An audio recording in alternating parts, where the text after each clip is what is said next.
बिस्मिल्लाहिर्रहमानिर्रहीम। आंखों में खारिश होना किसी भी उम्र के अंदर, बड़ी उम्र, छोटी उम्र, मर्द और खवातीन, अगर आपकी आंखों में बहुत ज्यादा खारिश होती है और आपको बार बार आंखें मसलना पड़ती हैं और उसकी वजह से आंखें लाल हो जाती हैं, दर्द करने लगती हैं, इन्फेक्शन हो जाता है, तो ऐसी सूरत हाल की बहुत सारी वजूहत है। नंबर एक, मोबाइल का आजकल बहुत ज्यादा इस्तेमाल हो गया, स्क्रीन टाइम बढ़ गया, जिसकी वजह से मसला आता है। नंबर दो, ये कि आपकी नींद पूरी नहीं होती है, जिसकी वजह से मसला होता है। विटामिन ई की कमी है, विटामिन बी 12 की कमी है और खून की कमी है। तो ये सारी अलामत मिलकर जो है वो आपकी आंख के अंदर खारिश पैदा करती हैं। इस सूरत हाल में दो बेहतरीन होम्योपैथिक अद्वियात आपको बता रहा हूं। नंबर एक, यूफ्रेजिया, और नंबर टू, अर्जेंटम नाइट्रिकम।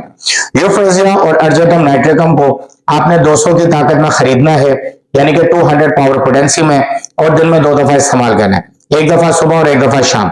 यूफ्रेजिया 200 के आप 10 कतरे एक घूंट नीम गर्म पानी में डाल के सुबह इस्तेमाल करेंगे, और अर्जेंटम नाइट्रिकम के 10 कतरे एक घूंट नीम गर्म पानी में डाल के आप शाम के वक्त इस्तेमाल करेंगे। 10 दिन तक आप इस तरीके से मुसलसल इस्तेमाल करेंगे।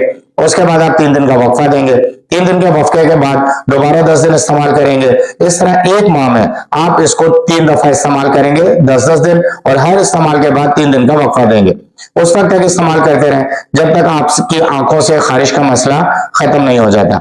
लेकिन अगर ये मसला ज्यादा पेचीदा है, पुराना है, यानी कि क्रॉनिक हो चुका है, खारिश के साथ साथ आंखें दर्द करती हैं, इन्फेक्शन पैदा हो जाता है, सूजन आ जाती है, सूज जाती हैं, सुबह उठते वक्त गंदा मवाद आता है, तो फिर आप मुझसे मेरे व्हाट्सएप नंबर पर रब्ता करें, मुकम्मल अपना केस बताएं और फिर मुकम्मल होम्योपैथिक कोर्स हासिल करें।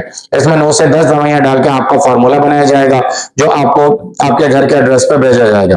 तो व्हाट्सएप पर रब्ता करके मुकम्मल कोर्स हासिल करें अगर आपका मसला पुराना, पेचीदा और दीगर अलामत है। इब्तदाई अलामत में मैंने आपको 2 दवाइयां बता दी हैं, उसी तरीके से इस्तेमाल करें और पेचीदा मर्ज में मुझसे रब्ता करें। वीडियो देखने का बहुत बहुत शुक्रिया।